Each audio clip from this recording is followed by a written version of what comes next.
All right guys, we're here for our next update on our SEMA project build. We spent a lot of time on the suspension. The engine and transmission are in this, our LT4 with a 6L80, and now we've been working on getting this thing on the ground and rolling. We first kind of started at the beginning here. We got this nice little front splitter that we designed in-house, and we printed on our 3D printers. We're going to stand this down, make it look really nice, and maybe if you guys like it, maybe we'll look at producing these for your vehicle. Over here we have our Baer 6S brakes. Kind of talked about that one in the last video, but behind here, a bunch of good suspension goodies from our friends over at QA1 and DSE. So it's got a QA1 double adjustable front coilover with remote reservoir.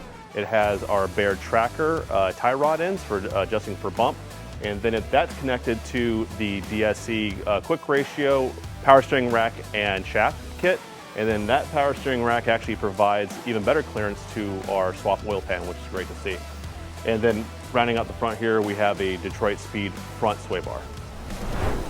All right, now we're at the back of the vehicle here. We got a lot more going on in the front. So starting here on the outside, again, our Baer 6P rear brake kit, we talked about in the last video. Connected to this is a DSE Gear Effects really nice 9-inch housing, and it's stuffed with their FN988 center section. So this is a 9-inch center section, uses an 8.8 Ford ring and pinion setup and differential, which is a true track on this one.